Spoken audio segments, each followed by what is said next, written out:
All right. Good morning, good afternoon, good evening, wherever you might be in the world. Um, it's my pleasure to welcome you to CBA's, the Catholic Biblical Association's Unbound Book Review.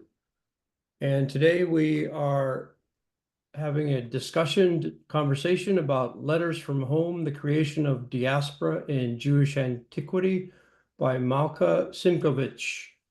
And it is going to be a great pleasure to first let me introduce Malka Simkovich.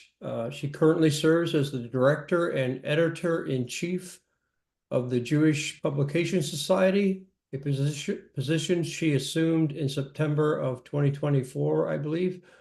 And before joining JPS, Malka held the Crown Ryan Chair of Jewish Studies and directed the Catholic Jewish Studies program at CTU in Chicago. She earned her PhD from Brandeis University in 2015, and her notable publications include The Making of Jewish Universalism from Exile to Alexandria in 2016, Discovering Second Temple Literature, the Scriptures and Stories that Shaped Early Judaism in 2018, and of course, her most recent work we are reviewing today, Letters from Home. We have a very distinguished panel today who are going to be discussing her book. First, Professor Benjamin G. Wright III is a distinguished scholar specializing in early Judaism and Christian origins. Since 2001, he has served as a university distinguished professor in the Department of Religious Studies at Lehigh University in Bethlehem, Pennsylvania. He earned his PhD from the University of Pennsylvania, specializing in Christian origins in 1988. He has contributed over 200 scholarly articles and papers, as well as several books, including The Letter of Aristeas, a critical commentary in 2015, and a co-editor of the New English translation of the Septuagint with OUP in 2007. He is currently working on a commentary on the wisdom of Ben Sira. And he recently has written an essay on the Septuagint for a forthcoming introductory volume on the New Testament in its Second Temple Jewish context for the monograph series of that name. Our second panelist is Professor Daniel Schwartz, who pursued his advanced studies at Hebrew University of Jerusalem, where he earned his PhD in 1980 under the mentorship of Menachem Stern. Professor Schwartz's research encompasses the history and historiography of Second Temple period, the impact of Hellenism on Judaism, priestly Judaism, and the interrelations between early Judaism and Christianity. Most notable is his translation and commentaries on Josephus and 1 and 2 Maccabees. He is currently the academic head of the Jack, Joseph, and Morton Mandel School of Advanced Studies in Humanities at Hebrew University of Jerusalem. Our third panelist for today is Rabbi Joshua Garraway, who serves as the Saul and Arlene Bronstein Professor of Judeo-Christian Studies and Professor of Early Christianity and Second Commonwealth at Hebrew Union College and Jewish Institute of Religion in Los Angeles. He earned his PhD from Yale University's Religious Studies Department and was ordained at HUC-JIR in Cincinnati in 2003. His scholarly work focuses on the interactions between Judaism and Christianity, particularly in the early Christian period. He has contributed to various academic publications, including the Jewish Diaspora in Christian Thinking and the Oxford Handbook of Jewish Diaspora, Oxford University Press in 2021. A couple of other books he has done is Paul, Gentiles, Gentle Jews, Neither Jew nor Gentile, but Both, by Palgrave Macmillan in 2012. The Beginning of the Gospel, Paul, Philippi and the Origins of Christianity by Palgrave Macmillan in 2018. And he has also written a recent essay for the same volume that Ben has contributed to, the introductory volume to the monograph series, the New Testament in its Second Temple Jewish Context. His volume is on the diaspora. So we welcome all of our panelists, and especially Malka. And I now turn it over to Malka to give us an introduction to her volume. And thank you all for being here. Thank you Malka. very much. Thanks. I really appreciate it. Archie, Joshua, the rest of the CBA team for taking the time to plan this event. And I should just say my gratitude is not only in relation to this particular panel event, but really my book would not exist without the Catholic Biblical Association. And the reason for that is that when I took a sabbatical 4 years ago, I was able to do that thanks to the generosity of a grant given to me by CBA. When I sent them a proposal for this book, they generously supported the research and the composition that went into it. So I have endless gratitude to CBA and to many, many individuals involved.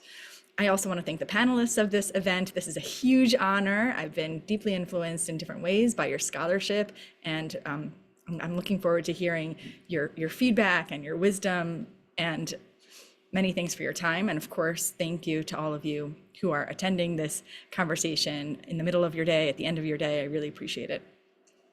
I'm not going to summarize the book, so that's good news because that would be boring. But I do want to make a few points that I think are especially important as we open up this discussion. Some of these points might not have been explicit in the book. So even if you read the book, hopefully this doesn't feel repetitive. The book was intended to respond to two phases of scholarship. The first phase, which is dominant, I think, in the late 19th century and maybe the first half of the 20th century, this phase pays, I think, disproportionate attention to Judean literature produced in the Second Temple era. Of course, even the phrase Second Temple era orients us towards the Jerusalem temple.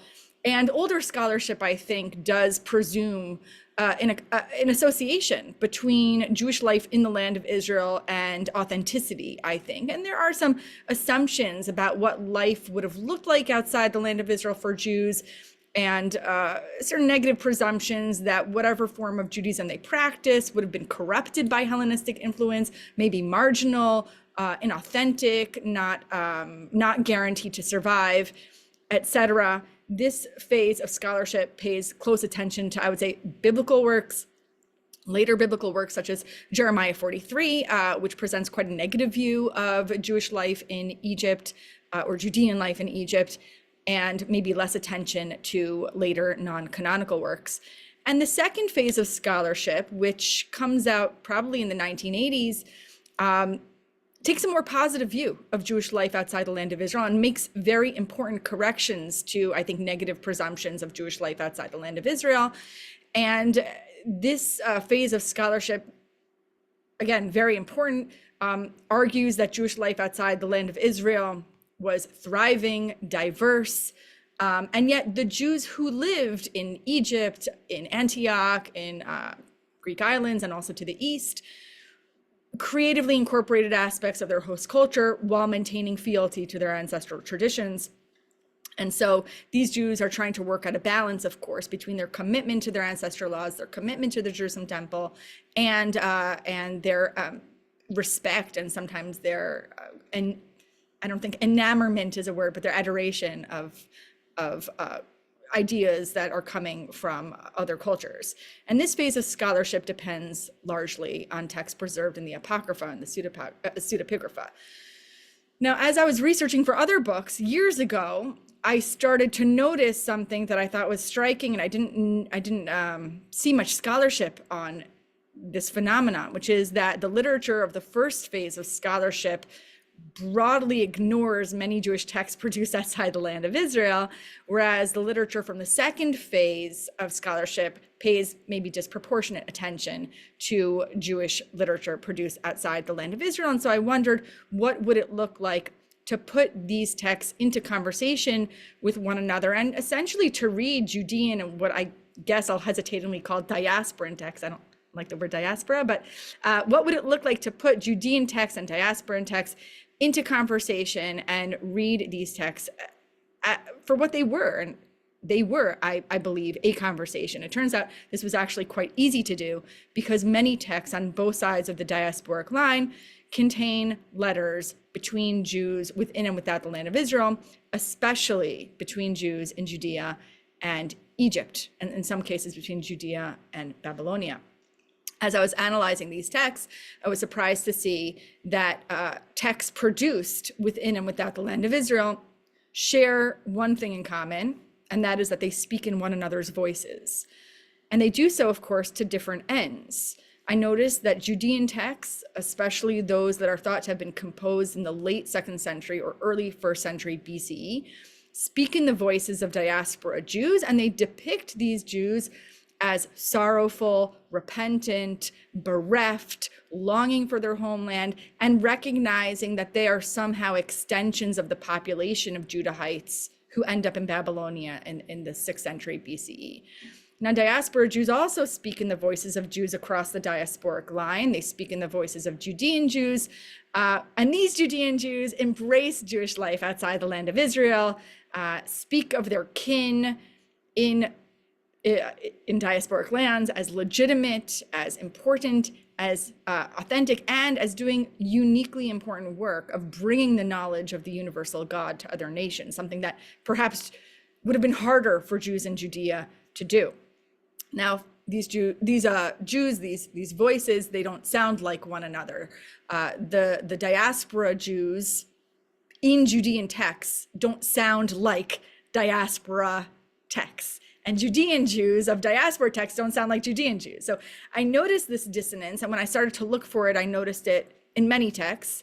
And so I started to think about the question of whether Jews within and without the land of Israel, whether they're writing Aramaic or Hebrew or Greek text, are they using a common vernacular, a common theological vocabulary? And as I looked for one, I noticed that the vast majority of these documents do not use the Greek word diaspora. And I also noticed that the Hebrew word golah in Tanakh is very particular to the 6th century BCE experience of the expulsion to Babylonia. So I started to think about the differences between the golah of the Hebrew Bible, diaspora being a very, very rare word in Hellenistic Jewish texts, and then the rabbinic word galut. So I started to look in particular for the word diaspora, and I only found 15 instances of the word appearing in Second Temple Jewish literature. And most of them, some of the texts that use this word are preserved in later Septuagint texts, and we can't be sure that these come from Judea, but the early references to diaspora do seem to be Judean, and I couldn't find texts produced in the diaspora that use the word diaspora. So I started to set texts that use the word diaspora alongside Judean texts that seem to be thinking with the idea and asking the question of what is the theological significance of Jewish life outside the land of Israel? And if you read the book, then you will know that I think very strikingly, the first time we find the word diaspora is to translate the Hebrew word za'ava, the word for horror that we find in a passage of curses in Deuteronomy 28. I'm not going to say so much more. I think I want to leave room for conversation and response. So the big ideas, again, that I want to bring into this conversation is that Jews within and without the land of Israel are speaking in one another's voices. They are thinking with the other as an idea, as a hermeneutical idea. And the way that they're depicting one another is dissonant with the way that they themselves are self-understanding their role in the world and in the covenantal relationship. So thank you very much for being here, and I look forward to conversation. Malka, thank you for those points. Look forward to the discussion of our panelists as we move along. So our first panelist to speak will be Josh. So I turn it over to you.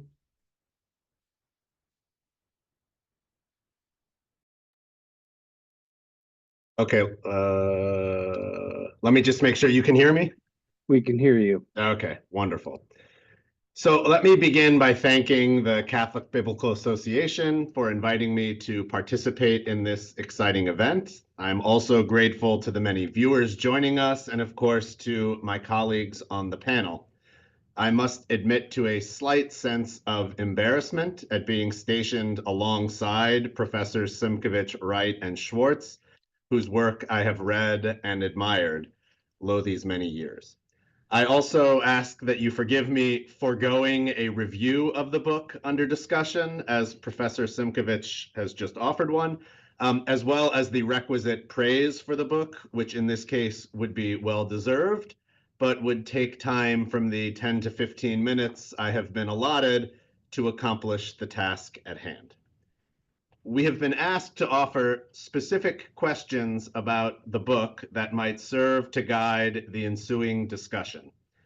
I propose three such questions, each stemming from a word or clause taken from the book's title, Letters from Home, The Creation of Diaspora in Jewish Antiquity. And my first question has to do with the word home in Letters from Home. Now, home presumably is to be contrasted with diaspora, two complementary but mutually exclusive Jewish populations. Home is not diaspora, and diaspora is not home. One phenomenon I noticed in the book, however, is that diaspora is contrasted alternately with several different terms. Sometimes it is diaspora versus Jerusalem, sometimes diaspora versus Judea, sometimes versus the land of Israel, and sometimes simply the temple, or even, quote, proximity to the temple, as on page 60. And so my question then is whether the home versus diaspora distinction, as it was discursively produced by authors in the 2nd century BCE and later, had a firm boundary, and if so, what was it? Or was it a hazier distinction based in part on firm lines, such as the confines of the temple or the walls of Jerusalem, as well as less firm lines, like the political boundaries of Judea, which changed often, or the biblical descriptions of the land of Israel, which also varied? And I note that it is not only Simkovich who blurs, or Malka, who blurs the boundaries around that sense of home, because her texts do just the same. The epistles of 2nd Maccabees, for example, are postmarked from, quote, the Jews of Jerusalem and in the land of Judea, end quote. Is this doublet meant to distinguish between denizens of Jerusalem and of Judea more broadly, and by their exclusion to distinguish Jews from the broader land of Israel from Jews of Judea itself? Delving deeper, we might ask whether the Judean fascination with the Jews of Egypt results, at least in part, from the fact that Lower Egypt is, truth be told, awfully close to Judea, certainly much closer than Western Turkey or Greece or Italy or Cyrene, and thus Egypt is less diasporic. Now, I recognize that I have ended up posing many more than one question, but in the end, they all boil down to one, which is for these ancient Jews discussed in this book, what exactly was home? My second question has to do with the word creation in Letters from Home, the creation of diaspora in Jewish antiquity. By all means, the Greek term diaspora emerged in the 3rd or 2nd century BCE. It was created, or as Malka puts it in her 3rd chapter, invented by the Septuagint. And certainly the works she addresses in this book, such as 2nd Maccabees, Esther, Ben Sira, and Baruch, share a conception of diaspora unique to their own time and place. But I do wonder whether it is fair to say that the concept of diaspora was indeed foreign to Israelite or Judahite thought up to the 2nd century BCE. Because I can think of few ideas that permeate the Torah itself so thoroughly as does passage into and out of the land of Canaan. home and abroad. Abraham starts outside, comes inside, and then leaves and returns twice more. His grandson Jacob lives abroad for some 2 decades, and both his departure and his return mark moments of great drama. His son Joseph brings the family down to Egypt, from where they will, of course, eventually return. But one of the most noteworthy tensions in the wilderness narrative is whether the story's hero, Moses, will ever step foot in the land to which he is bringing his people. Now, years ago, I was taught that the Torah presents its heroes as outsiders precisely because the Torah is a product of the early Persian period, when the likes of Ezra and Nehemiah were themselves insisting that the true heroes of the Jewish people are not Jews who have resided always in Judah, but rather men like them, who had sojourned or even been born in Babylonia, only to return to Judah as a holy remnant. Whether or not this interpretation of the Torah's origins is compelling, there can be no doubt that a conceptual distinction between Jews in the land and Jews outside the land was of paramount importance already in the Persian period. And so my question, I suppose, is, did the Jews of the Hellenistic era in fact create their notion of diaspora ex nihilo, as it were? And if not, in what ways did they incorporate or reject or nuance concepts of insider and outsider that had come before? My last question deals with the first word in the title, letters from home. And one of the significant contributions of this book, obviously, is its appreciation for ancient letter writing and its sensitivity to the rhetorical devices often featured in that genre, namely what Malka identifies as pseudepigraphy and ventriloquy and mirroring. Letters do indeed provide a unique and valuable glimpse into the production of culture and ideas. But there is another side to that coin. Letters, or at least the kinds of erudite, carefully crafted letters examined in this book, present the perspective of but one particular author or group of authors, or at most, of a segment of society that these authors can be safely assumed to represent. At our own peril, however, do we assume that the views of elite free male letter writers in antiquity represent a broad consensus. It might, but it hardly does so necessarily. And I have to say, I have become keenly aware of this phenomenon as an American rabbi, because if you'll pardon the momentary anachronism, what the Union for Reform Judaism says Reform Judaism is, or even what Wikipedia says Reform Judaism is, often seems to me to be a far cry from what Jews in America who identify as Reform tell me what it is that they do and believe. And though I hazard to diagnose issues in other religious communities, I can only imagine that what bishops and priests tell me Catholics believe might not always mirror what rank and file Catholics are thinking. So this difference between official or elite religion and more popular variations is an age-old and well-documented phenomenon, and it remains important. One of my biggest quibbles with this present book is that at times I worry that Malka has pushed the evidence too far in describing what broad communities think. While she is often careful to acknowledge that what a given letter says represents only what its author believes, sometimes it slips into more generalized descriptions that are harder to defend. The first sentence of the first chapter says, for example, that, quote, many Judahites who lived in the first temple period believed that Jerusalem was home to the sole legitimate temple dedicated to the God of Israel, end quote.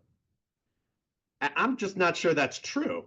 I know the author of Deuteronomy wants me to think that it's true, and I know that Josiah might have wanted his kingdom to believe it, but I'm not sure it was so. Elsewhere in the book, we come across claims like Judean Jews believed X, Egyptian Jews saw themselves as Y. Now, such claims may well befit the authors discussed in this book, but whether they befit the broader populace they describe is another matter altogether.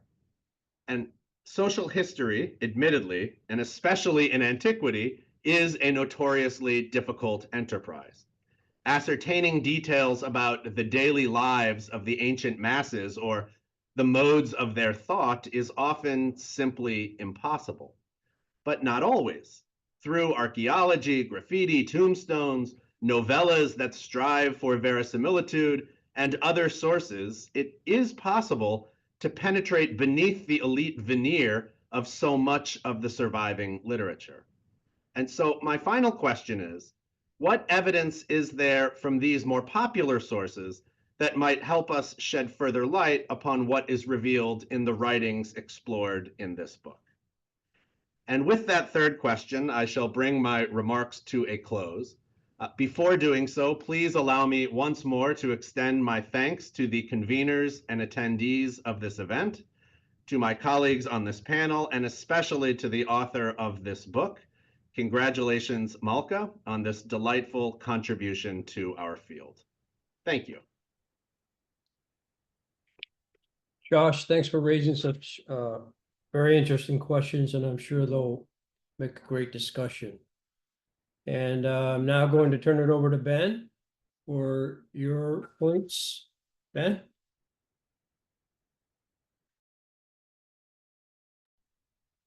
Sorry, I had to unmute myself. Thank you, Archie. I want to start out by again simply reiterating the thanks that Josh gave both for the invitation, to Malka for her book, to folks who are here listening. I'm not going to, I have a summary of about a page or so. I'm not going to go through it because Malka did a nice job of doing that. There are a couple of things that I want to highlight, though, because I'm going to come back to them in my remarks. So what I want to focus on is one particular issue. And the aims that Malka goes to in this book, as she says, are articulated primarily through letter writing. Josh just highlighted that very nicely. But as I see it, I'll say Malka, I had Dr. Simkovich, sorry, written in my thing, but we just met, so I'll have to translate. Malka understands the text that she examines as, in my view, identity construction projects. That, in her view, and these are her words, produced a tension that lay at the core of the relationship between Jews who lived in Judea and Jews who lived in Egypt. So her Judean and Egyptian correspondences comprise case studies in how these two Jewish communities negotiated this tension across what she calls an invisible boundary. Malka detects antagonism in Judean texts directed toward Egyptian Jews that reflects an exceptionalism, a Judean exceptionalism, while on the other side, Egyptian Jews strove to create bonds between themselves and Judean Jews. So in this very short presentation, I can't examine all of the texts that Malka discusses. So I want to take three that I've spent a little bit of time on. The Septuagint, the Book of Ben Sira, and the Letter of Aristeas. So first, the Septuagint. In Malka's view, the Septuagint, and here she refers to all the translated books, according to, in her view, was produced by Judeans who, and again her words, came from Judea or had cultural ties to Judea, and who employed the Septuagintal neologism diaspora to indicate a state of exile and separation because Israel had broken its covenant with God. Her argument presumes a path from the translators who are either Judean or have connections to Judea to the use of the term diaspora, to the idea that the Septuagint should be read, again, I quote here, as a Judean missive produced for Egyptian Jews. It's on page 50. I think the biggest difficulty with this path is the claim that the Septuagint, and here I'm going to talk about the Pentateuch, was produced by Judeans, or as Malka hedges somewhat, by Jews who were connected to Judea. On page 50, she refers to the 72 translators that we find in the letter Aristeas, and I do wonder how much of its presentation of the translators as Judeans has influenced her reconstruction, since in fact we know precious little about the translators. She claims, for example, that the use of Aramaic loanwords suggests, her word, that the Septuagint translators may have been Jews from Judea who spoke Aramaic or who had parents or grandparents who came from Judea. This suggestion exemplifies one of the features of Malka's arguments throughout the book, that is to make possible suggestions using the language such as may have been or perhaps, and then taking these possibilities as operative. Aramaic had a long history in Egypt from as far back as the Elephantine text, which she discusses in chapter 2. And as René Bloch has shown, there was more Aramaic and Hebrew in Alexandria than is usually assumed. Moreover, recent research in Septuagint studies has shown that the Greek Pentateuch displays Egyptian influence. In several publications, James Aitken has argued persuasively that the translators of the Pentateuch came from the same social milieu as native Egyptians who had learned Greek but were trained in Demotic, and that the methods of translation observed in the Greek Pentateuch are shared with translations between Greek and Demotic. So I'm not as convinced of her suggestion that the Judean translators, or that the translators were Judeans. That hasn't persuaded me yet. If we think that the translators of the Septuagint were more likely Egyptian Jews, then we need to examine the term diaspora on its own. As Malka notes, the two earliest and I think most important occurrences come in Deuteronomy 28, 25, and in 34. And the term diaspora is not attested earlier in literature than the translation of Deuteronomy.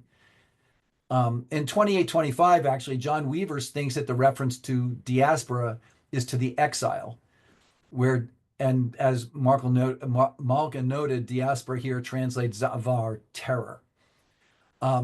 In chapters 28, 29, and 30, what we get is a movement from the two opposing divine statements that if the people listen to God and obey the commandments, they'll prosper. If they don't, they will suffer. Chapter 29 also seems to have the exile in mind, since the verbs in the speech of the nations are in the past tense. So, for example, and the Lord removed them from their land. And then in chapter 30, we move to the future tense, noting the people's dispersion, here translating nidacha, to be driven away, that dispersion will end. If we have a Jewish Egyptian translator who doesn't have a Judean axe to grind, then the references to diaspora, it seems to me, likely serve a different purpose, one about remaining faithful to God, and it's not an indictment of the present as punishment. If then we separate the Septuagint Deuteronomy, and likely the Greek Pentateuch, from close connections with Judea, then the idea that the Septuagint is and I emphasize the definite article, the singular definite article, since I don't think the Septuagint speaks with one voice, Judean missive for Judean missive for Egyptian Jews, and that it provides evidence for a Judean, and I quote, special interest in the Jews of Egypt, does not work as well. Other translations like Jeremiah, Isaiah, Nehemiah, and Daniel that do use diaspora, if they do use it as an indictment, then we need to see their reflection of different times and social contexts that are different from the Pentateuch. And Malka discusses these passages, but I don't have time to at this point. So I want to move to Ben Sira. When we speak about the book of Ben Sira, we need to take into account both the Hebrew and its Greek translation, which Malka does. Malka claims that the book of Ben Sira, and I quote here, was revered as a manual for Judeans who wanted to maintain devotion to their traditions in the face of increasing access to Hellenistic culture. To be honest, I'm not sure on what basis this claim rests. Two small fragments of Ben Sira come from Qumran Cave 2, but why the community had a copy of the text, we don't know. The Masada fragments are more extensive, but again, we have no idea why those at Masada had it in their possession. The one passage that might be considered evidence for such a conclusion is the prayer in 36, 1-22. Ben Sira scholars debate whether this passage is a secondary addition to the book, and it would be easy to say that it is and then just rule it out. But I do think it belongs in the text. But I think the appeal to Exodus motifs, the imprecations against the nations, and the eschatological hope for the ingathering of the people reveals the sage's frustration with foreign rule, as I've argued in a couple of articles, not necessarily with diaspora. I want to spend a few moments on the prologue, which forms an important part of of Malka's argument. The crux here is her claim that the second sentence of the prologue points to the inferiority, that's her word, of the grandson's translation with respect to the original. The translation she uses is, for what was originally expressed in Hebrew does not have exactly the same meaning when translated into another language. Not only this book, but even the law, the prophets, and the rest of the books differ not a little when read in the original. The critical word here is isa dunamei, which is translated as having the same meaning. The grandson's assessment of the relationship between Hebrew texts and their Greek translation turns on this rare verb. In my article on the history of isa dunameo and its meaning in the prologue, I concluded that the word does not concern semantic meaning, but rather rhetorical or aesthetic effect. And I would translate the sentence, for what was originally expressed in Hebrew does not have the same literary, aesthetic, rhetorical effect when it is in fact conveyed into another language. In this sense, then, the grandson is not denigrating the law, the prophets, and the rest of the books, as Malka suggests. James Aiken has also argued that in the prologue, the grandson is engaged in a kind of false humility, so that he can include his translation with the translations of Scripture that his Egyptian Jewish audience already possesses and admires, and likely considers authoritative. If Aiken and or I are right, then Malka's proposal about the grandson's purpose doesn't fully pan out. One last note about Ben Sira. Malka claims that the grandson omitted the psalm found in manuscript B from the Geniza at 5112.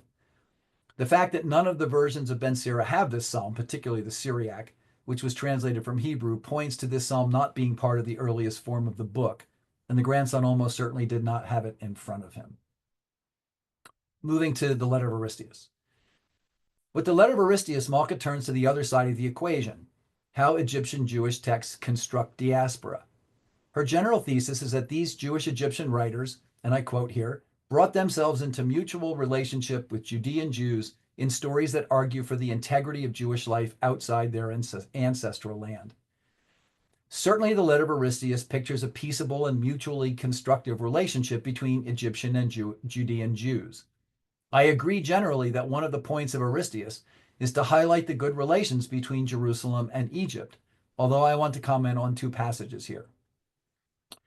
First, on pages 137 to 138, Malka reads Aristeas against the prologue to Ben Sira. Since I disagree with her reading of the prologue, I can't follow her in this particular reconstruction, in which she creates an opposing tension between the two texts, and thus tension between Judean and Egyptian Jews with respect to the Greek translation of the scriptures. I don't think that the grandson is claiming that the translations, and here I quote again, undermine the integrity of the Hebrew scriptures and were a necessary evil in order to keep Egyptian Jews within the fold of observant Jewish life. In fact, I think both the grandson, who is the translator of Ben Sira, and the author of Aristeas understood that translations can function in place of the Hebrew text.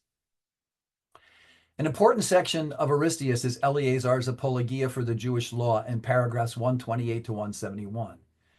This speech is critical to understanding what is happening in Aristeas, in my view. In discussing Eleazar's letter to Ptolemy in paragraphs 41 to 51, Malka constructs a scenario in which Eleazar somehow is worried about translation resulting in misinterpretation of the scriptures, which could lead to potential critique from outsiders. Eleazar's speech, I think, counters that argument.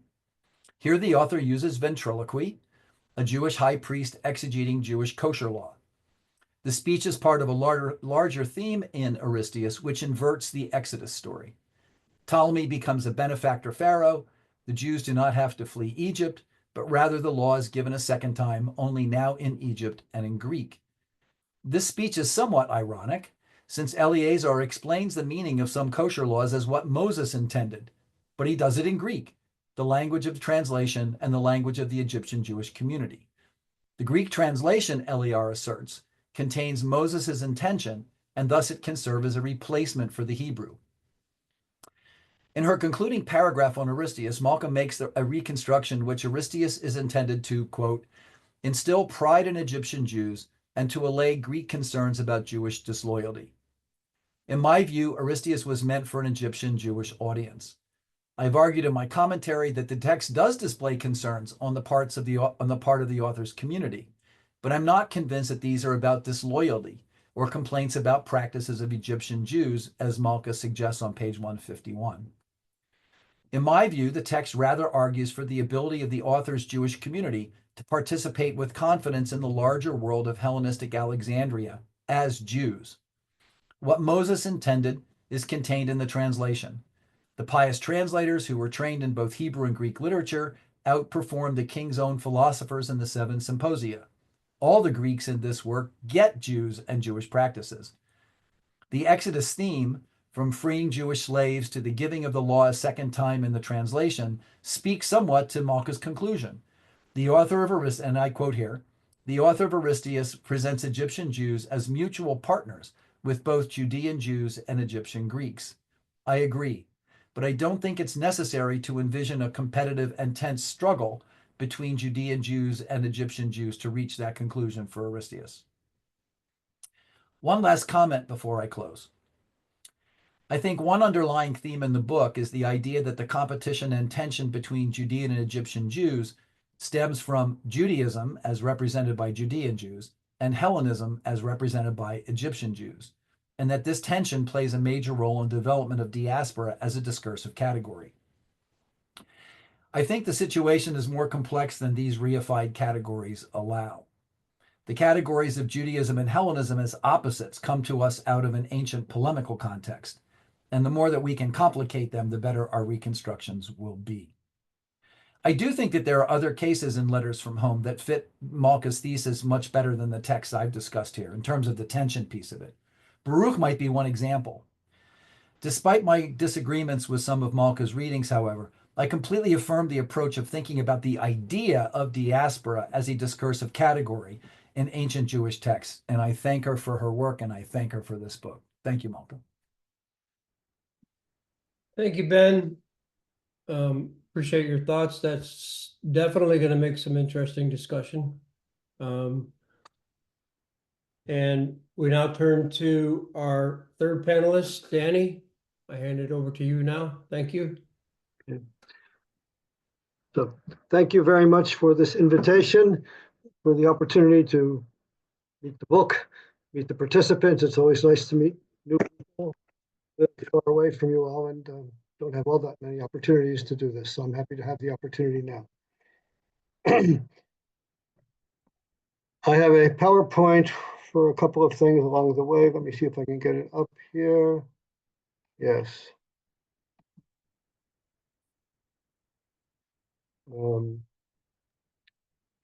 Okay. The time is 5:44. Okay. This volume is very interesting, very readable, and very challenging. Malka is to be congratulated, and I admit I'm somewhat jealous. Her book addresses materials and issues that, like others tonight, I've been studying for years, and there are numerous points, large and small, that I'd be happy to discuss, but not in 10 to 12 minutes. Today we were actually given a reprieve of up to 15 minutes, as I was asked. Rather, I'll summarize the book's main thesis as I see it, and then raise some thoughts about part of it. Some of what I've written down already was already mentioned by the two people who preceded me. Nevertheless, I'll shorten those and focus on a third point which hasn't been raised yet. There were a couple of questions that were posed by the organizers, and I'll put them out of the way. To begin with, one of them Josh already discussed. Was there a concept of diaspora before the Greek word appeared? And I think there must have been. People are not stupid, and people who are used to living for generations in a particular place and find themselves as a result of whatever, war, exile, or moving, find themselves in some other place, are aware of that and have to have some way of thinking about that and discussing it and what it might mean. And there are Hebrew words which existed and Aramaic words which existed. So diaspora creates new nuances and new opportunities for people using Greek, lets you think about what it means and what the etymology might suggest, but it's not the beginning of the whole story. The second and third questions both go together, and Josh spent a good bit of time about them. Namely, one question was, how do letters represent the larger population as evidence for ancient communities, and how do written texts reveal the identity of a group of people? And in both cases, well, the point of the question is obviously letters were written by one person or a couple of people, and how do we know what they indicate about the larger groups those authors were members? And the first answer is, well, we don't really know. And Sometimes we can, but usually just on the basis of the letters we can't know. We do have two major things, however, to which I would point to give us some confidence in using these texts as evidence for larger communities. And one of them is the transmission of the book. The more copies of something we see, the more we find other people quoting these books, the more we can realize these books must have interested people in antiquity who found them, especially if they're quoting them in a positive way or simply copying them to disseminate them. That gives us some confidence that the book is something larger than the few authors of them.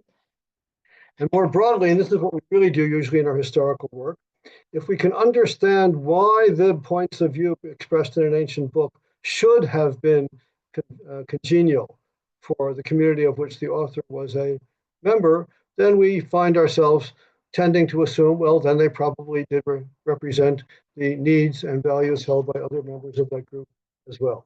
But it's obviously the case we would very much rather find more information to flesh that out. Before going on to the thesis, I'll say something about what my teachers would call Fragestellung, the formulation of the issue, and about points of view. Professor Simkovich's Malka's book is about how Jews of the Hellenistic diaspora viewed the fact that they lived in the diaspora and how that same fact was viewed by Jews of Judea. That's a question that has its parallel today for Jews of the 20th and 21st centuries, after more than a millennium and a half in which it did not have such a parallel. And inevitably, the ways in which we see these questions today from our own respective points of view have their implications for the way we reconstruct their ancient versions. Let's see if I can move a slide. Thus, on the one hand, when we see Malka writing on page 14 that the interest that Judean leaders showed in Egyptian Jews was religious in content, but political in nature, these Judeans wanted assurance that their Jewish kin in Egypt, many of whom were financially successful and politically powerful, would support and prioritize Judean interests. It appears to me to be self-evident that whatever is suggested by the ancient sources, there is here an echo, conscious or not, of Israel's relations with American Jewry today and with affluent Jewish communities elsewhere in the world. Similarly, on the other hand, when I, who've been in Israel for the last 50 years, take exception, as I will, to Malka's generalization at page 46 about there being very little difference between Jews of Judea and Jews elsewhere, it should be obvious that whatever is suggested by the ancient sources, my take on the ancient issue reflects my own assessment of what is common or not between Israeli Jews and the Jews of America, where I grew up. Having said that, I would summarize Malka's thesis as follows in 3 steps. Oops, excuse me. The first is she points to, as her basic point of departure, a contradiction between theory and the facts. The theory, according to good biblical texts, is that the residence of Jews abroad is a punishment. It's exile. And it also amounts to be very distant from God. Think of Psalm 137. How can you sing the songs of God in Babylonia? It simply doesn't make sense.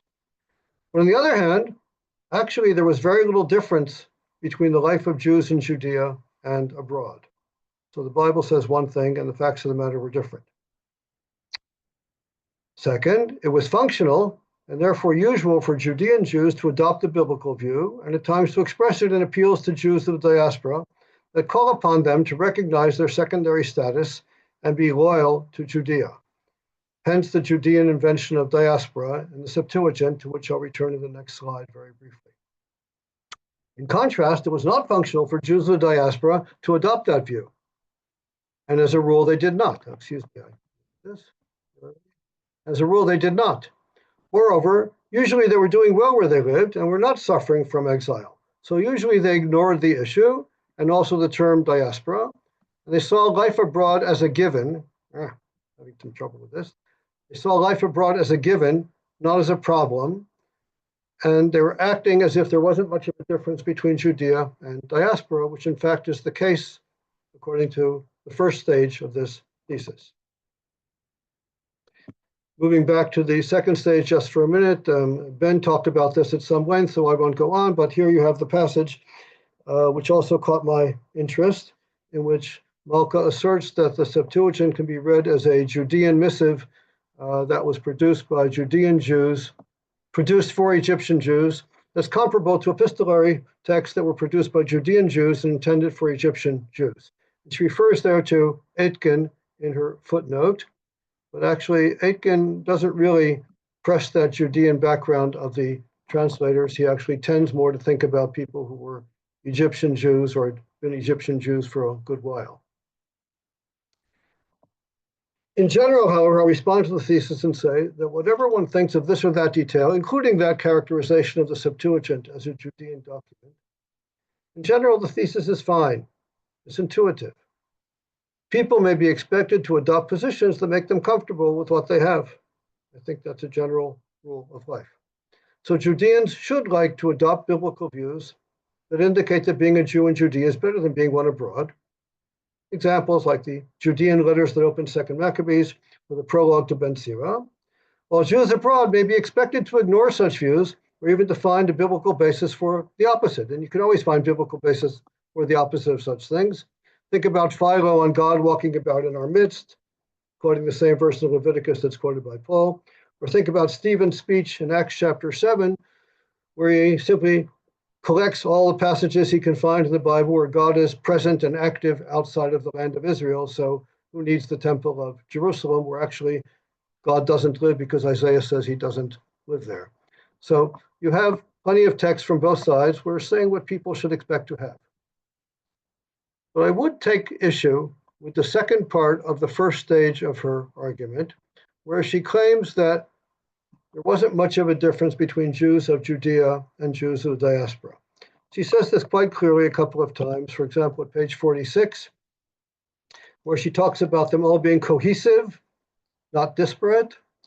They all kept the same ancestral dietary laws, the Sabbath, the holidays, male circumcision. They gathered to read the scriptures. Accordingly, what divided Jews in Judea from Jews who lived elsewhere was minuscule compared to what bound them together. And therefore, the cultural borders separating Judea from the space outside of it were far from self-evident. They weren't really there, and that is what gives rise to her question. Why then did a category of diaspora come into existence at all? And her answer was stage B, because it's functional for Judean Jews to make, what's the expression, a mountain out of a molehill, and talk about this difference as if it's really very significant, although it isn't. Or again, on page 48, again, the Jews of Egypt and the Jews of the homeland are cohesive. Indeed, there was probably little practical difference between a Jew living in Antioch in Syria and a Jew living in Jerusalem. Jewish practice and biblical interpretation may have varied from region to region, but not in a way that drew a boundary line around Judea. And I would take issue with this part of her thesis from 2 points of view, or 3 points of view, actually, sorry. First of all, cohesive, I think, is simply out of place. The word which Malka is really looking for here is similarity. She's saying they live similarly. But cohesiveness presumes a type of knowledge about what's going on here and there, and an ability to participate there in what we heard about here in a way which does not fit the conditions of antiquity. I think most things that happened in Judea were unknown and couldn't be known to most people who were living in the diaspora and vice versa. They didn't have communications like we did, and that should be clear. We're talking only about similarity and not being cohesive. Second, the statement about them all being so similar has to do with religious practices, circumcision, Sabbath, holidays, interpreting the Torah in regular meetings. And that similarity, I think, should not be overstated. Because despite the list of religious practices shared by Jews, Jews of the diaspora had next to no access to the central institution of ancient Judaism, namely the temple and its cult. And that was a very big deal. And therefore, they also had no particular reason to ascribe special sanctity or significance to Aaronite priests. And that's also a huge difference in the religious field between Jews of the diaspora and Jews of Judea. By the way, that failure to ascribe significance to people because of differential descent, namely Aaronite priests, was also something which went very well with Hellenistic universalism. But the third and main issue, which I want to point to, is to say that there's not much difference between Jews and in Judea and Jews in diaspora somewhat to beg the question about what do you mean by Judaios? What do you mean about these people being Judaioi? Because as a matter of fact, for the Jews of Judea, there was an awful lot of their lives as Judaioi, which didn't have much to do with religious practice or anything to do with religious practice. They had a state, especially if you're focusing, as the book does, in the 2nd century BCE. There was a state. There were issues of what do we think or do about foreign rule. There are issues of religion and state, whether they're within the Jewish state or within the Judea as it's ruled by foreign powers. What do you do about non-Jewish neighbors and what's supposed to be the Holy Land? That's a totally different question than how do you live with non-Jewish neighbors when you're living in Alexandria. These issues are especially salient in the Hasmonean period when there is a sovereign Jewish state. So, for example, the differences between 1st Maccabees and 2nd Maccabees, which basically illustrate the difference between Judean Jews and diasporic Jews, are, in my opinion, huge. But also later in the Roman period, the issues remain burning and they remain resolved until finally, with the destruction of the temple, they are resolved by the Romans by an act which made the whole world diaspora or exile for the Jews because there's no Jewish place left in the world. So what I would suggest then, and I say again, I had a great time reading this book, I would suggest to retain the basic thesis about the differing tendencies of Judean Jews and diasporic Jews regarding the understanding of Jewish life in the diaspora, but reconsider the supporting argument that the Judeans were wrong to think that the difference was significant. That argument is not needed for the main case and is, I think, difficult to defend. And with that, I'll conclude, again, with thanks very much to the organizers and to Malka. I look forward to the rest of this discussion tonight, or this morning, whatever it is. All right. Thank you, Danny. Appreciate your thoughts and look forward to Malka's response. I believe we are going to take a short break for 5 minutes, Josh. Is that right? Okay. Correct. And I have 11:57, so we'll reconvene at like 12:02, 12:03. That will give Malka hopefully a few minutes to gather her thoughts, and we'll allow her 10 minutes or so to respond, right? And then we'll allow the panel to respond back if they wish, and then we'll invite our audience in with questions and open it up for an open discussion at that point. Okay, but first we'll take a brief 5-minute break and resume about 12:03-ish, somewhere in there. All right. Thank you all. We'll be right back.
So, Josh, your article on diaspora was, See, I didn't even know that existed. I don't even remember looking at proofs for that, but so it's out or oh, it's not out yet, where it's about to go to the publisher, probably next week, oh, okay. maybe the week after. Okay. Yeah, That makes more it's sense. just about there. It's just some people have been dragging their feet, so as is I'm always, when we I'm have, proud to say that I'm usually not the one holding up publications, but well, we asked you so late as well, so because we had somebody else that was supposed to be doing it and they ghosted us. So yeah. Well, we really that's appreciate you jumping in as well as Ben. And Malka is also, yeah, I forgot to mention you were in that volume as well, Malka. So you did rabbinic literature for us, so it's great. I'm ready whenever you are. Although I'm not sure that I'm ready, but with 5 minutes.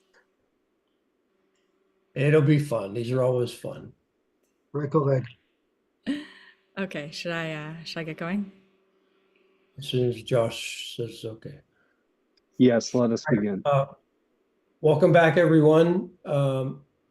We are now ready to resume our discussion. And first, I'm going to turn it over to Malka, and she's going to respond to our panel's comments. And then they will have an opportunity, if they wish, to comment on her comments. And then we will open up our discussion to our audience and whoever else wants to jump in. So, Malka, I turn it over to you. Well, thank you very much to the three panelists. I should tell those on this call that I did not know what their responses were going to be before I heard them just now. So I literally have 5 minutes to think about it and mull it over. And so you're experiencing this with me in real time. And I'm going to start with Josh's 3 points, which are all well taken and which I believe are all satisfactorily addressed in the book itself, but we could disagree with that. The question of whether home really contrasts with diaspora, and the fact that I set diaspora against Judea, Jerusalem, the temple, proximity to the temple, depending on what text I'm working with, is exactly the point, that these are discursive ideas. Even the category of the land of Israel is an idea. We don't have someone taking a boundary line and, going around the border to determine exactly what's in and what's out. These categories are very, very powerful for certain writers and maybe less powerful for others. And the idea of Jewish life outside can be outside the temple, outside Jerusalem, outside the land. And of course, as a few of you have pointed out, the boundaries are changing depending on what era you're in, and it's expanding at the end of the 2nd century BC. So of course, these are discursive texts that are working with an idea. The second question was the concept of diaspora really created by Jews living in Judea in the Hellenistic era? No, of course not. And I hope that I was able to make that argument. I was actually surprised that nobody talked about, I think it's my 2nd chapter, which is which covers the question of how the emergence of the Torah as a portable document outside the land of Israel impacts diaspora self-understanding. I think that's really, really the crux of what that's kind of the scaffolding that I use to dive into many of these texts. But in any case, I actually did a deep dive into language theory that did not make it into the book, but I spent months looking at Piaget and other language theorists to see whether I could make an argument, whether I should make an argument. I actually wrote a whole chapter. It didn't end up in the book, but a chapter on how ideas develop without language, what comes first, the word or the idea, kind of the cyclical development of language and ideas. But the bottom line is, for our purposes, absolutely, Jews are working with a notion of what we would call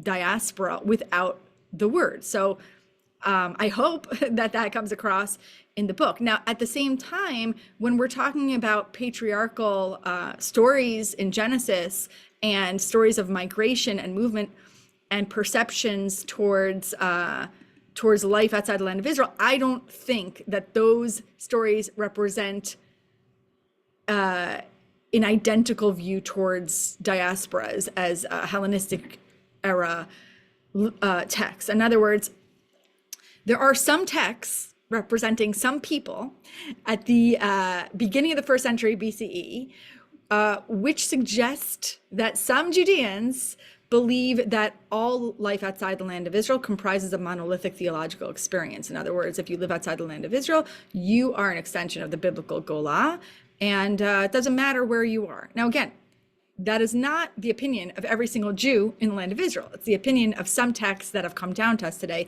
texts that we believe to be, based on Dr. Schwartz's comments, well circulated, influential, very important, very central to Judean identity construction. So yes, the idea absolutely exists before the word. Is it identical to the older biblical notions of migration and identity? I would say it's not. And I should also say here, because I think it's important, is the tension between the modality of Torah. I'm not saying the Torah, because I understand there isn't a Tanakh that people are walking around with sewn together pages, but the modality of Torah and content of Torah really kind of rubs against itself. So Jews outside the land of Israel are saying, look, the fact that we can gather together in our homes or wherever and read and interpret our scriptures tells us that God approves of us being in these other lands and is giving us a way to connect to our ancestral traditions. And then Jews in the land of Israel say, but have you read it? Have you looked inside? Right? We don't care as much about the modality of Torah. Look at the content of Torah. And I think that that's a really pivotal chapter. But in any case, the answer, Josh, is of course I'm on the same page of you. They're not inventing an idea in the 2nd century BCE. So I think we're on the same page as that. And of course, when we talk about whether one text represents a whole population, no, it doesn't.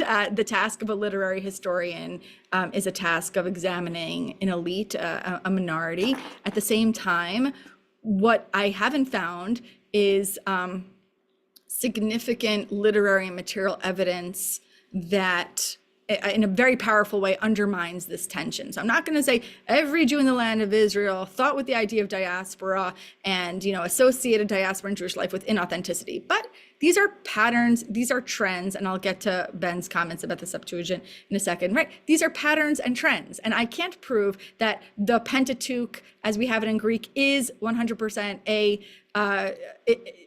product of Judea, but when set aside texts that we can say with confidence are Judean, patterns emerge. And all I'm trying to do is to put those patterns at the foreground. So do we know that that these texts represent all Judean Jews? No, I do think that some material evidence is very, very interesting. For example, early inscriptional evidence, the Theodosius inscription that talks about the pilgrims coming from outside lands to stay in a synagogue when they're going to Jerusalem on the pilgrimage holidays. We have Roman roads coming from all 4 directions that are just wide enough for pilgrims, not so wide that they're for Roman chariots. So we know that there's complexities here, that there were, and we know, of course, from Josephus, if you're going to take him as reliable, that hundreds of thousands of Jews might have been going to Jerusalem on the pilgrimage holidays. Now, again, I would say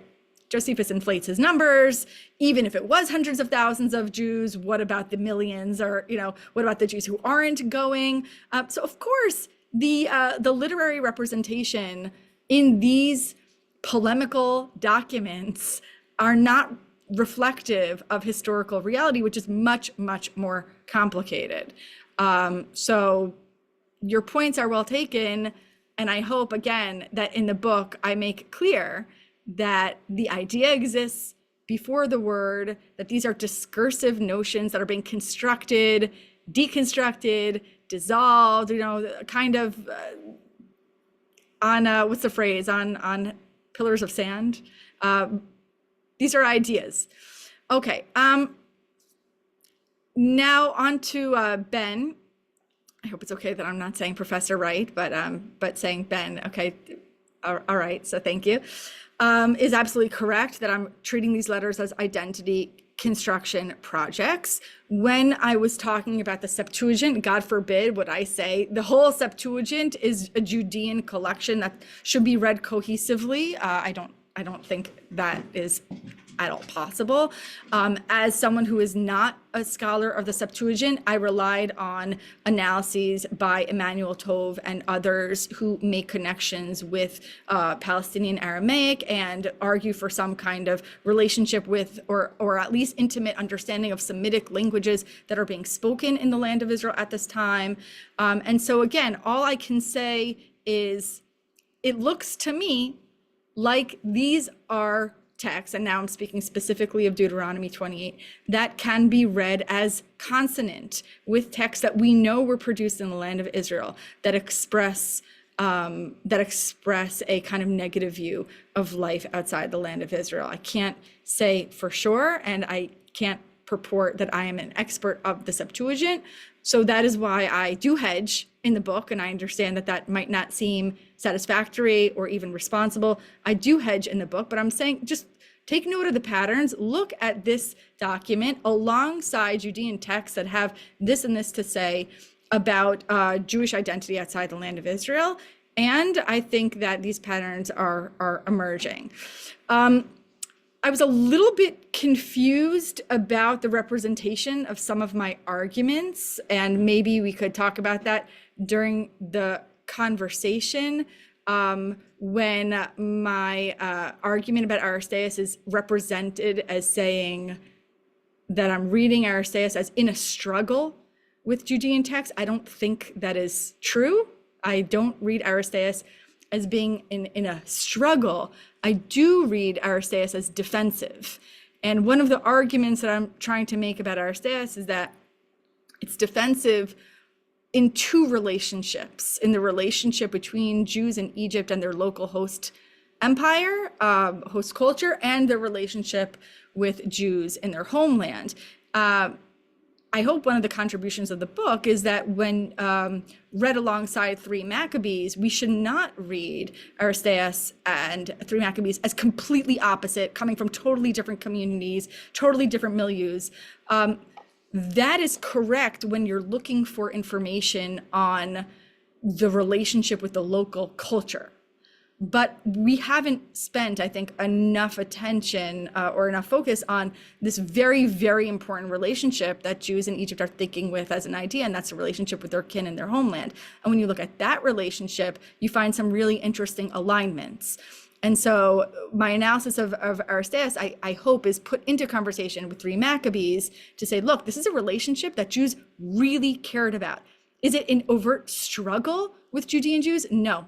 I don't think so, and I apologize if that is how my writing, if that's suggested in my writing, but I do read the book as defensive, as showing an awareness that there are some Judean Jews who are producing some Jewish texts that are arguing that to live life outside the land of Israel requires a certain attention and acceptance of Judean exceptionalism.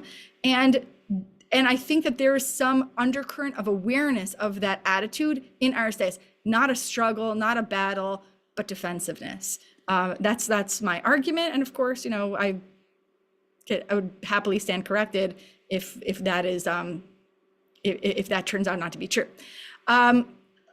Moving on to Danny. Is it? I'm in awe of this panel. It just feels very strange for me to be using first names. So I apologize in advance. But in any case, all your points are very well taken. I agree that all scholars, myself included, project our understandings of contemporary identity onto the ancient world. I'm no exception. I have very strong opinions about contemporary Israel diaspora relations that probably are not appropriate for this panel. I thought about it a lot, and you might have seen a little bit of gesture towards it at the very end of the book. The argument that there wasn't much difference between Jews within and without the land of Israel, when I wrote those lines and I scatter them throughout the book, is a gesture, as I'm sure you know, towards common Judaism. I wanted to suggest that to identify yourself as a Jew wherever you are in the Hellenistic world, you could do so by observing the big three identifying markers of Jewish practice: Sabbath, or one might say unique calendar, circumcision of boys, and dietary law. And then kind of frosting on that would be reading the scriptures and interpreting the scriptures. So the notion of common Judaism is really the scaffolding for a lot of my work, but I also completely understand your point, and it's well taken. Maybe the book overstates the similarities, and this is going to be an interesting discussion when we open up for conversation. Maybe I overstated those commonalities too much. Of course, there's no TikTok, Facebook, or Instagram in the ancient world, so Jews in Egypt do not necessarily know the ins and outs, the daily practices of their Judean kin, even though they are very close to one another. I still think, because there are Judean and diasporan texts that center circumcision, dietary law, and Sabbath in their works. For example, if you look at 2 Maccabees and you look at Judith, you'll find descriptions of what it looks like to be a Jew. They're actually quite similar. So when 2 Maccabees and 1 Maccabees for that matter, is talking about the what Antiochus for Epiphanes does to eradicate Judaism, what he does is remove those distinctive practices from Jews in the land of Israel. Those big three identifying markers is known to the author of 2 Maccabees. 2 Maccabees knows that these are the things that would have ultimately eradicated Jewish identity and Jews. And of course, we find that in Judith, and we find that in other works on both sides of the diasporic line. So that's what I mean when I say to be a Jew in Alexandria versus Jerusalem is to be part of, maybe not cohesive, I think you're right, similar communities that are drawing from a well of a common past. But your points are very well taken. I have to see whether there's anything else I wanted to say. No, I think I'll stop there, but thank you very much for your comments. Thank you, Malka. Very good responses to some very difficult questions, comments. So panelists, any responses? Ben? Far away. Thank you, Malka. And I think maybe we're talking past each other about Aristeas just for a bit. I was responding to the paragraph that you had about the prologue to Ben Sira and Aristeas, where you read them against each other, and so that's where since I don't agree with your reading of the prologue to Ben Sira, I don't see a tension between those two texts. So yes, I agree that. I agree that there are concerns in Aristeas. I might think about those concerns as being different ones from the way that you've constructed them. I do think that the letter of Aristeas shows, I don't know if I would qualify it as defensive, but when I was referring to the competition struggle, I was referring to the section in Aristeas where you're reading the prologue to Ben Sira as critical of the translations, and of course Aristeas is not critical at all of the translations in that respect. So I just don't see that difference in that opposition. So that's what I meant by competition and struggle. So I'm not arguing that Aristeas is struggling against this. I'm arguing that I don't see the competition or the tension between what's going on in the prologue to Ben Sira and what's going on in Aristeas. Can I ask you, Ben, I'm just saying this like with a completely open curiosity, when at the end of Ben Sira, the end of the prologue, the writer says, when I went to Egypt, I found no little opportunity for learning. So he goes to Egypt, and the way that I read it is he's kind of shocked by what he sees, in the same way that I have friends who live in Israel. I shouldn't make the contemporary analogs. Here I go. Might view Jewish education in North America as sorely lacking. So you focus on the second line of Ben Sira, and I understand the reading, but so can you walk me through how you imagine him arriving in Egypt, and he sees no little opportunity for growth in the kind of educational curricula of Egyptian Jews. So noting that, and also noting the reference to those who love learning, and similar language in the prologue of Aristeas, how would you describe what the translator of Ben Sira is seeing when he goes to Egypt?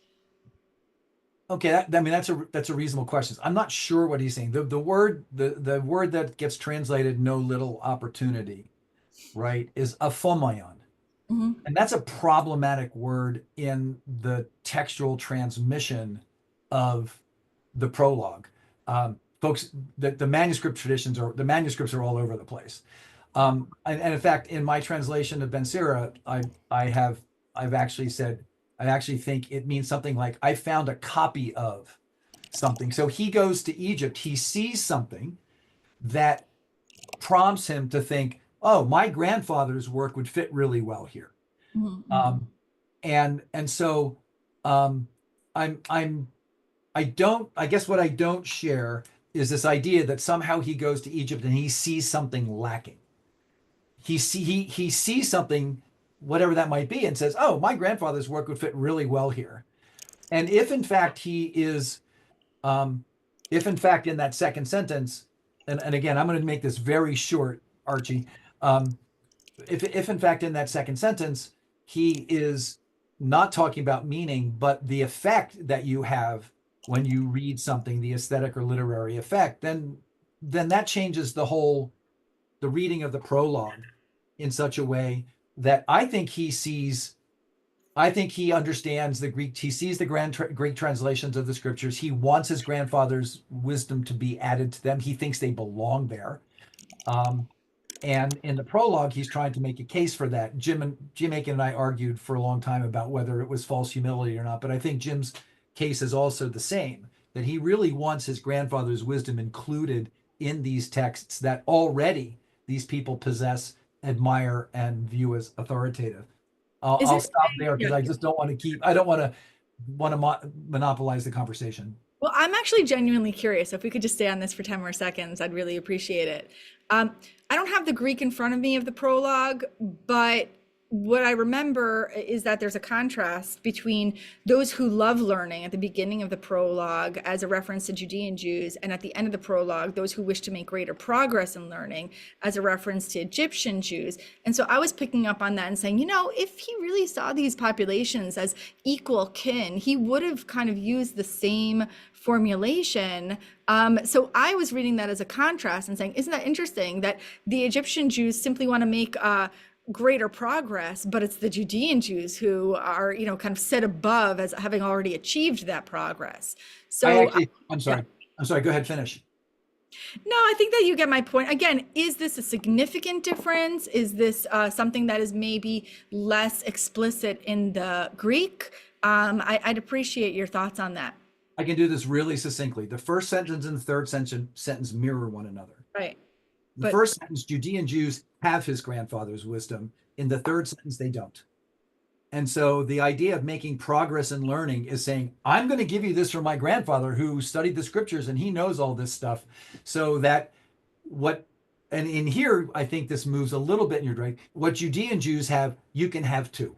And because my grandfather's work is something that really helps us in terms of learning how to do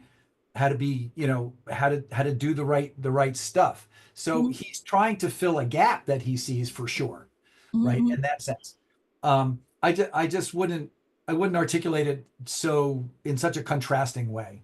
But anyway, yes, that's what I think is going on.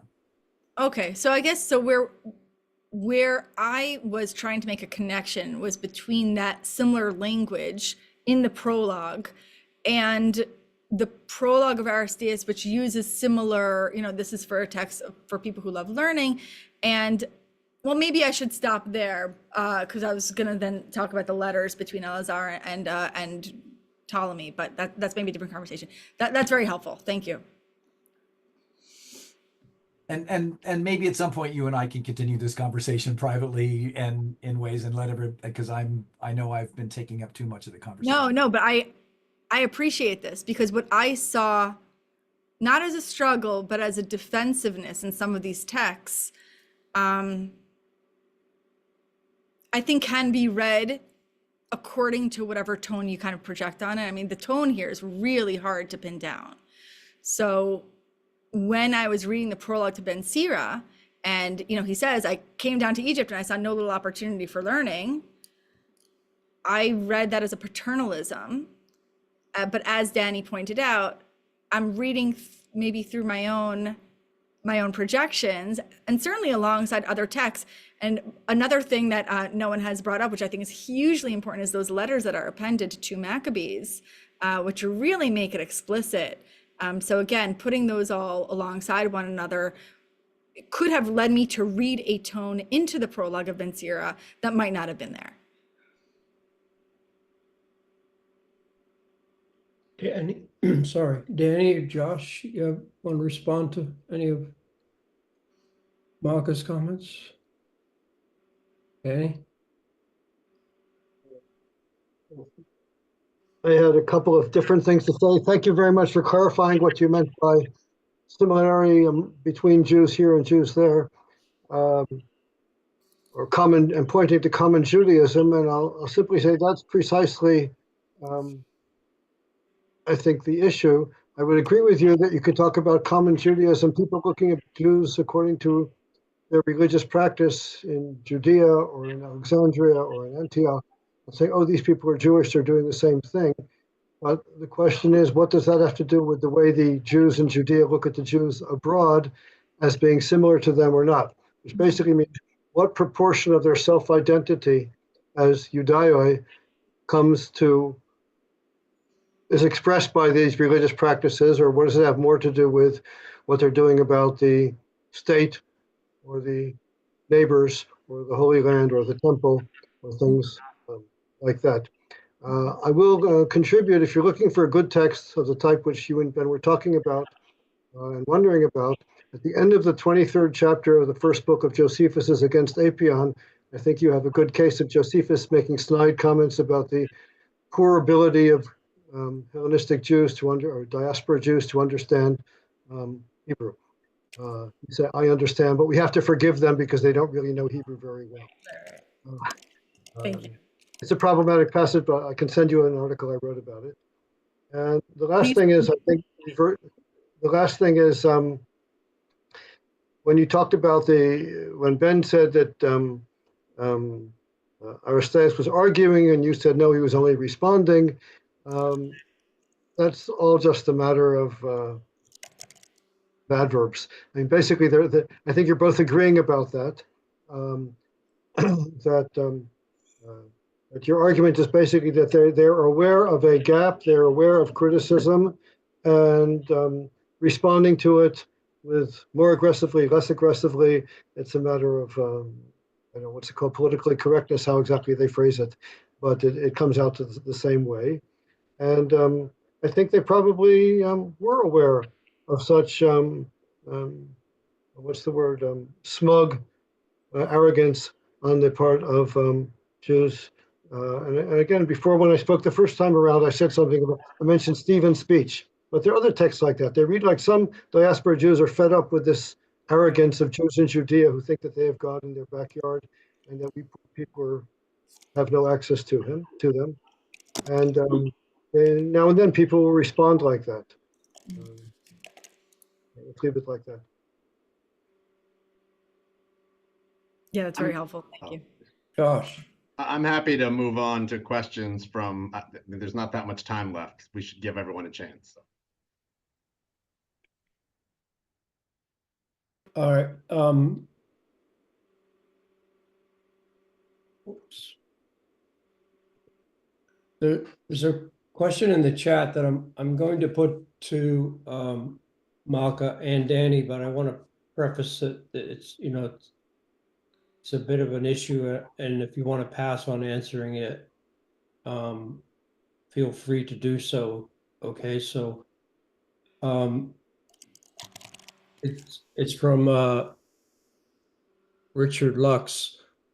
You probably can read it there in the chat if you have it open, but it's in relevance to the diaspora related to present day view of the importance of making residence in Israel as opposed in Israel as opposed to living in the diaspora today.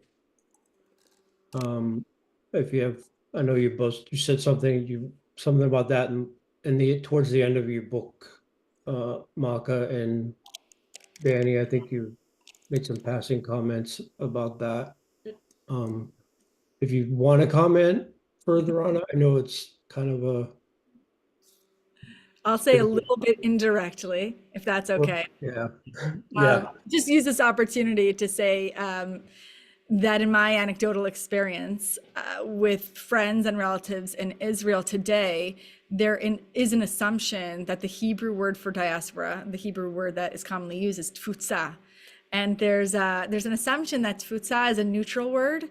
And so you see it a lot in Israel, even in governmental, well, there was the museum of the Beit HaTfutzot, the Museum of the Jewish People. Now they call it the Anu Museum. So they kind of took tfutza out of it. But we have a ministry to the diaspora. You have sections of newspaper websites devoted to diaspora. I honestly, I don't need a trigger warning for a lot of things, but whenever I see the word diaspora, I really do cringe, because to me, after working with the word for so long, I do think about the kind of underlying assumptions of Jewish life outside the land of Israel as being monolithic, of being defined in relationship to another population in a kind of a negative way. I know that it's not meant that way, but by the way, if you search diaspora in Jerusalem Post's website, jpost.com, you will get to articles on anti-Semitism. So think about that. Think about what that means, that is English-speaking Jews in Israel have this association between suffering from anti-Semitism and living outside the land. It's very interesting. Or whatever the algorithm is doing to get you from diaspora to anti-Semitism. But many of my friends in Israel, out of respect, don't use the word galut.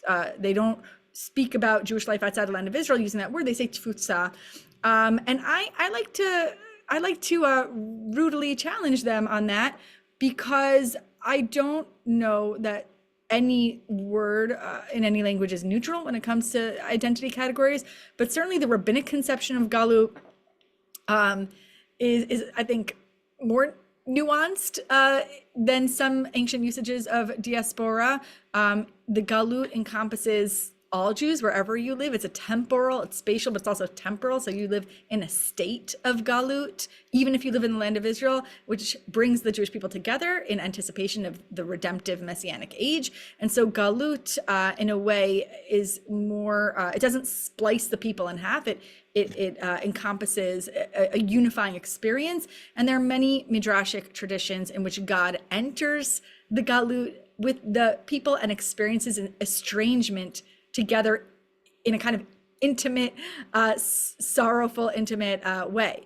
So galut and tfutza are different in a way. I prefer galut, but last week I was in Israel and I heard the head of the WZO, I heard the head of the World Zionist Organization gave a speech, and he didn't, and I was waiting, because we were a group of mostly of non-Israelis, and I was waiting to hear what was he going to say, galut, golat, tfutza, and I was very pleased, because he used the word tfutzot, which is the plural of diaspora. And I think that might be my favorite. I think to say tfutzot acknowledges that there isn't a kind of a monolithic, cohesive population called diaspora outside the land of Israel. So I liked the plural. Anyway, I'll stop there. Language is really challenging, and that's maybe not a satisfactory answer to the question that Dr. Lux posed, but that's what I'm going to say here. Thank you, Malka. Danny, you want to add?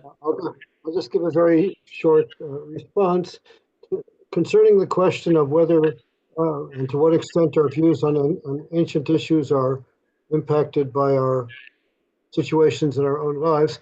I like to refer to a passage in the preface to Eric Bruin's Heritage and Hellenism, where he's thanking people who read the manuscript, and he says that I don't have the book in front of me, but it's something like this: that some of my Israeli friends have tweaked me, or I think that was his word, criticized me for looking at the ancient Jewish world between Palestine and the diaspora through the lens of a liberal, non-religious American Jew. And I plead guilty to the characterization and ask them how this misled me.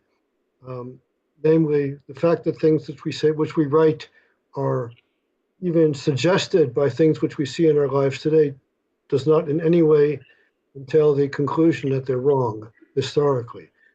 We can see things which other people never saw because our eyes were not open to a possibility because we didn't live in the right circumstances. And we can also see things which are not there because our eyes are used to seeing things which are in our present and weren't there in antiquity. The question of what's the truth about antiquity has to be decided on the evidence. But it is interesting to note that sometimes we see things which have their analogies in our current lives, and that suggests things, and then we can go and look at the evidence to see are they really there or not. Great. Thanks, Danny. Josh, I was coming to you even before you raised your hand, so I didn't want to. Yeah, just a brief comment about contemporary experience and how it might shed light on antiquity. A conversation I had just a few days ago where I complained that students don't often come to my house for Shabbat when we invite them. And the answer was, well, that's because you live in the diaspora, which meant I live in Pasadena, which is a part of LA where not a lot of Jews live. And someone said, no, Garraway lives in the double diaspora because east of Crescent Heights in Los Angeles is the diaspora, but east of the 110 is like the double diaspora. And I, of course, said, no, I live in the triple diaspora because I don't live in Israel and east of Crescent Heights and in Pasadena. And it just reminds me of so many experiences I've had, even here in America, where the assumption is, the place for a Jew to live, the home is either New York and certain neighborhoods in New York, or LA and certain neighborhoods in LA. And then you can be diasporic outside of that, much less diasporic outside of the state of Israel. And I guess it maybe sheds light on the comment I suggested at the beginning, that is there something qualitatively different about, say, Egypt, and especially Alexandria, which is kind of less diasporic because it's Alexandria after all. It may well have more Jews than Jerusalem, which is different from being a Jew that's living, as some retired veteran up in Philippi or all the way across the Mediterranean in Spain or Italy, that there are different levels of being, to create a new word, diasporized, separated from some kind of home, but that there are many conceptions of home in antiquity for Jews and also in the medieval world and today. Yeah, actually, sorry, go ahead. No, I was just going to say, great comments. Very good. At the event, Josh, that I was on last week, it was 150 people, and they gathered 50 people from Israel, 50 people from North America, and 50 people from everywhere else, all Jews. And so the welcoming remarks from, again, the head of the World Zionist Organization was, we have people here from Israel and the United States and Canada and other places too. And afterwards, a Jewish friend from Venezuela came up to me very upset, not laughing at all, and saying that was totally inappropriate. My family has been in South America for centuries, and I have rich cultural heritage, and he felt totally not seen. Yeah. I feel bad saying that because I outed the person who talked that way, but it wasn't just that individual. It's kind of the vibe of the evening was America, Israel, and everything else. Similar phenomenon at our in our sanctuary at our seminary.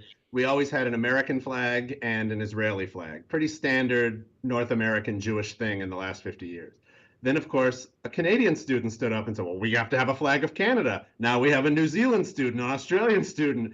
But the assumption is, no, you have America and Israel, because those are the two Jewish places. And then there's everybody else. it is just a common American diasporic mentality.